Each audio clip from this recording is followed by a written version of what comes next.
She never needed much. She never had. At 72 years old, Maria had already understood that true wealth didn't come from trips, fancy cars, or expensive dinners. It came from something simpler.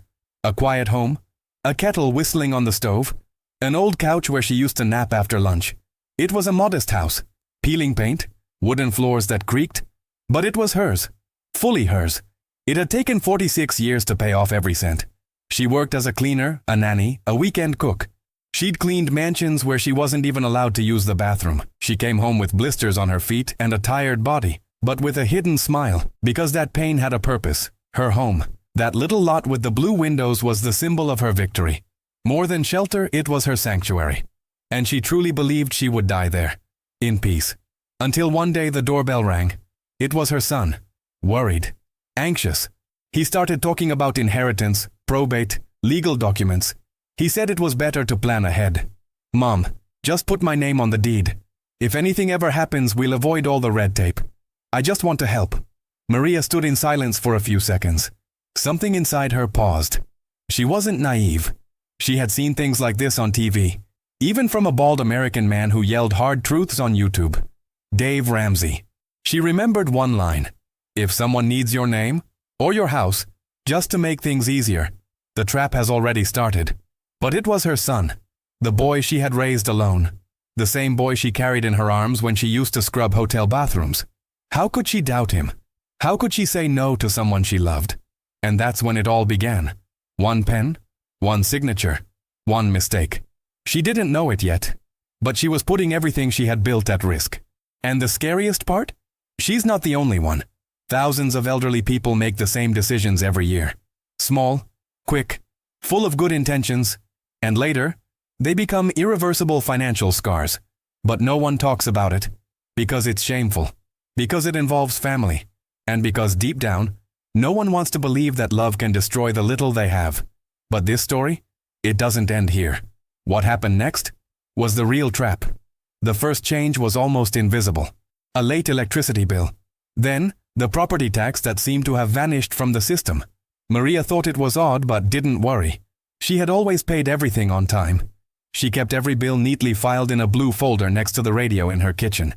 Being organized was her pride. But then the warnings started to arrive. Letters stamped in red, legal terms she didn't understand.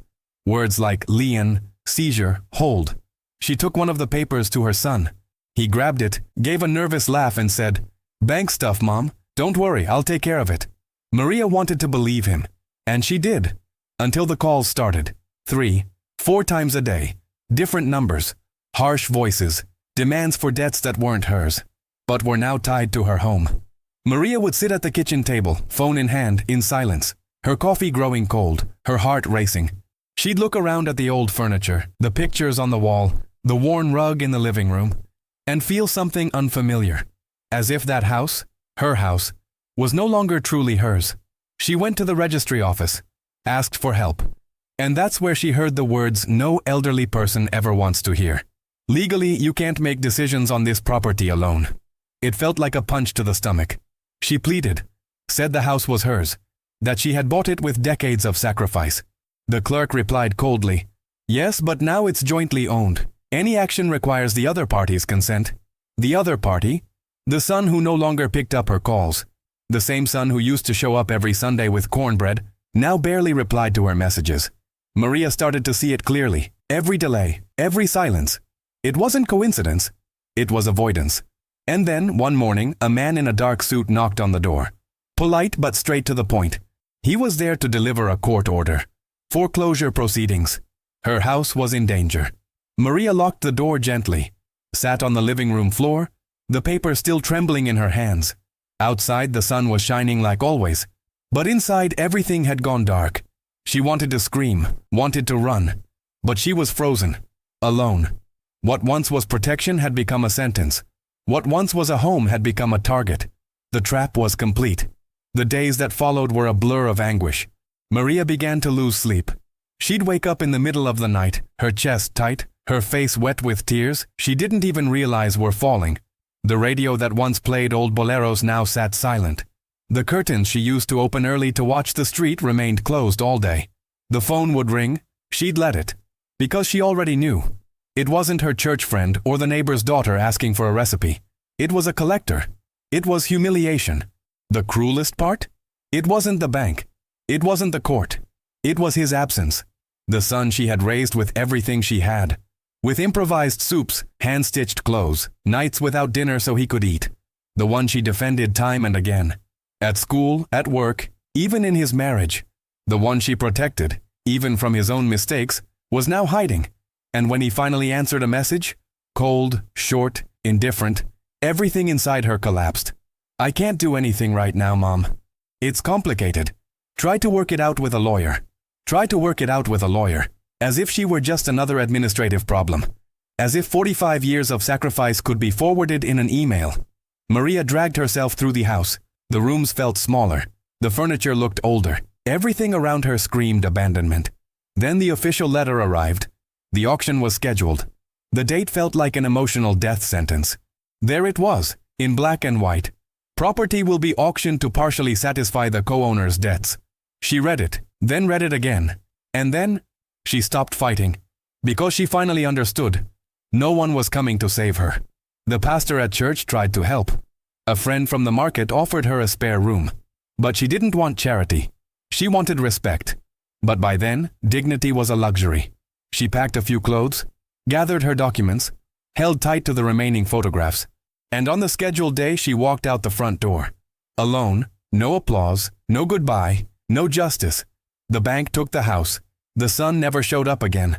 And she moved in with a distant cousin, into a musty room with a stuck window. There, surrounded by expired pills and painful memories, she whispers the same sentence every night. It was just a name on the deed. Just a name. The days turned into months. And Maria no longer counted time by the calendar, but by how much bread she could buy with the forgotten coins at the bottom of her purse. She, who for 45 years had been the backbone of a family, was now just a forgotten name in someone else's borrowed house. There were no more plants to water, no clothesline to hang laundry, no welcome mat at the door. There, in the silence of her new life, she began to understand what no one ever teaches. Sometimes the real punishment isn't the loss. It's the living memory of what was given and never returned. Her son didn't call on Christmas, not on her birthday, not even when she got sick and ended up in a public hospital, struggling to breathe and drowning in sadness. The cruelest part? She didn't hate him. She still loved him. And that was the real poison. Because when you love, it takes longer to face the truth. When you love, you try to justify the unjustifiable. When you love, sometimes you hand over the deed to your very soul. And there, with her pillow as her only confidant, she finally understood what Dave Ramsey has been shouting for decades. Love needs boundaries. Because love without limits becomes a life sentence. Today, Maria lives on less than minimum wage. But she has learned the value of one word. No. Even if it came late. Even if it came with pain. And if someone asked her what she would do differently, she answers without hesitation. I would protect what's mine. Because if I fall, no one's going to catch me. And you? How many times have you signed something out of love? How many times have you placed blind trust where you should have had caution? This video isn't just about an old woman and her son. It's about you, your home, your name, your future. Are you over 60? Close to retirement? Think one signature doesn't change anything. One piece of paper destroyed her life. One signature erased 45 years of sacrifice. One good intention nearly killed her dignity. So if this message spoke to you, comment now. I choose my financial peace. And subscribe. Here, the truth comes first, even when it hurts. Because only the truth protects what's yours.